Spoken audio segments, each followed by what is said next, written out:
Hello, and welcome to the simplest and most effective satellite communication setup you can possibly have for amateur radio communications. I was trying to think of a way to have the smallest antenna possible and the simplest without using duplexers and attachments and to reduce the physical footprint of the antenna to the smallest possible, to where you can stand there, point your antenna at the satellite or the International Space Station, or soon to be the Chinese space station when they get their setup on there, and talk through those satellites, be heard well, not be in and out of it and twisting and turning the antenna and all that foolishness like with the arrow antennas and things like that. You see those guys, and when they twist the antenna, you can hear their signal come back, and it is in and out. You can hear the satellite in and out. It's just not good. So how can you do all that with just a really good setup that's really cheap and just uses wood, coax, and copper? So this is what I just came up with, and I used it today to talk through the International Space Station repeater, and it came through loud and clear. They heard me, I heard them, no question about it. So what this is, now this is a mouthful. This is a 4-element, 2-meter, half-wave, split-loop quad. Now, wrap your brain around that, and that's a tongue twister. But essentially all this is a closely spaced 2-meter Yagi that's been folded into a quad. Now, quad antennas are full-wave loops. These are half-wave loops. It's half the size. It's just a half-wave dipole folded into a square. This is the driven element right here, and each element is split on the bottom. So it's just a Yagi that's been folded into squares, closely spaced at that. Now here's the problem with that. Well, let me back up here for one more thing. This is dual band as well. So this works on 2 meters and 70 centimeters. It's designed for 2 meters, but it receives very well on 70 centimeters. Let me tell you, I didn't even have to twist this thing. It just heard it. I put it and shot.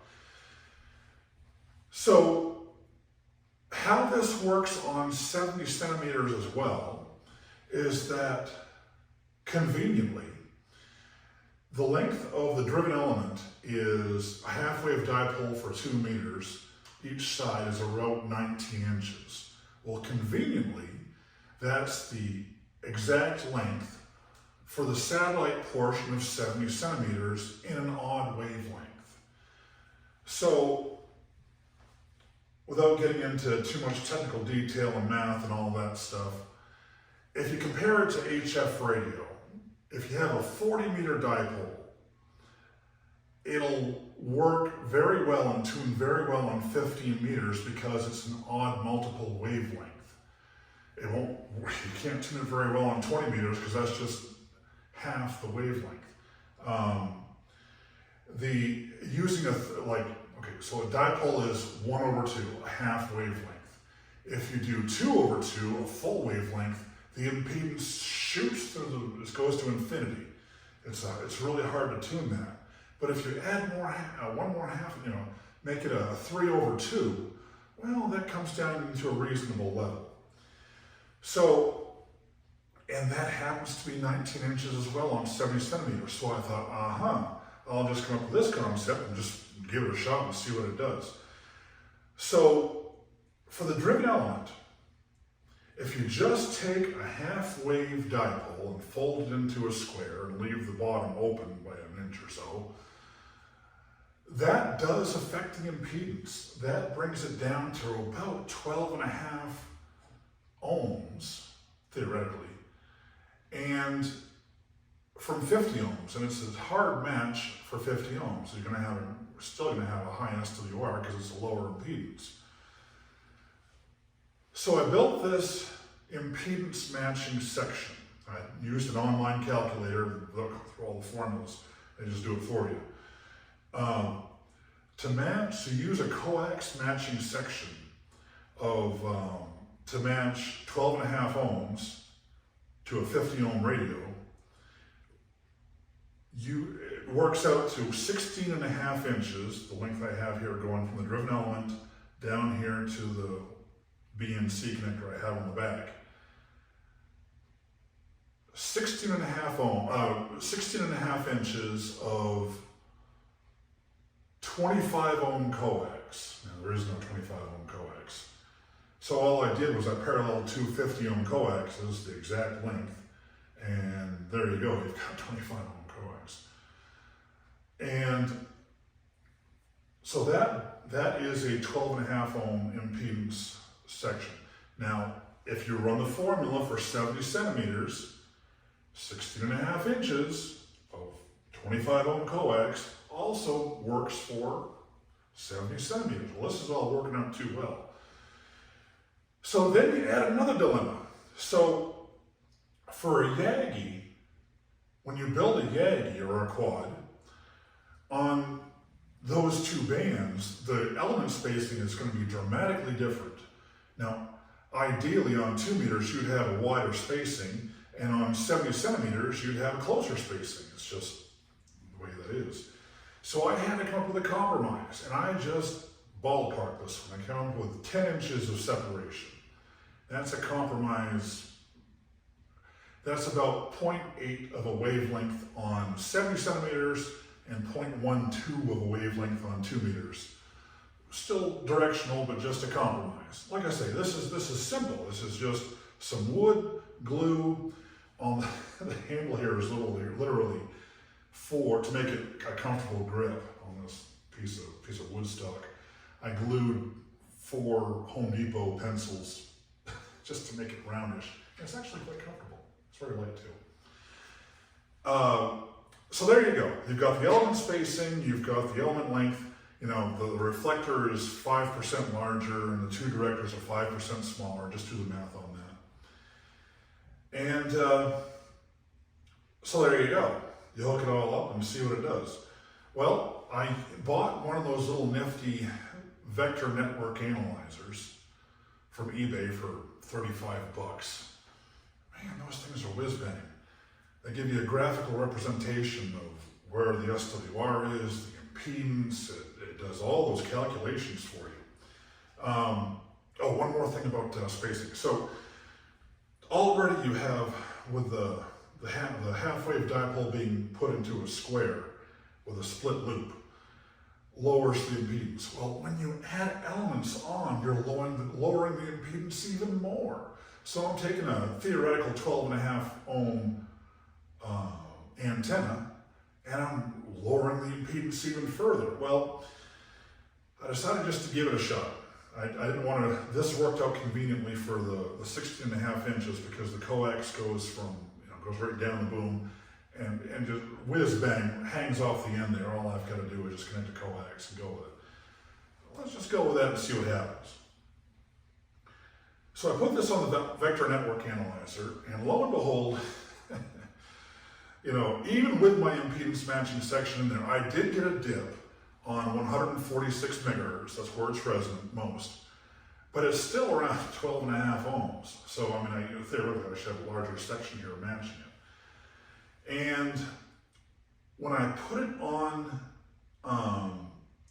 70 centimeters, the impedance, total impedance came up to, I think it was like 8 or 9 ohms, even a little lower. But not a crazy impedance, that's still reasonable, okay? So, yeah, okay, well, let's give this thing a shot. And additionally, so check this out. This is one of those little cell phone magnetic wallet holders, okay? And I glued that to the boom because on the satellite tracking app, well, I can't use my phone, I'm using it to record, but it magnetically attaches to the boom, and it gives you a compass on the tracking app, and you can literally use that as a pointer while you're talking. You don't have to have any compasses and look around. The compass is right on the phone. Point where the phone is telling you to point. How simple can that be?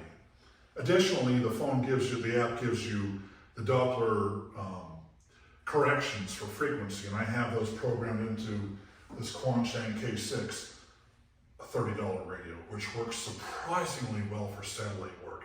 Man, does this work pretty good. The Chinese got this one right. Turn the squelch off, and there you go. So, now here's a neat little thing about this wallet holder. So, it's a wallet holder. Well, I just put a little paper copy of my license in there just because.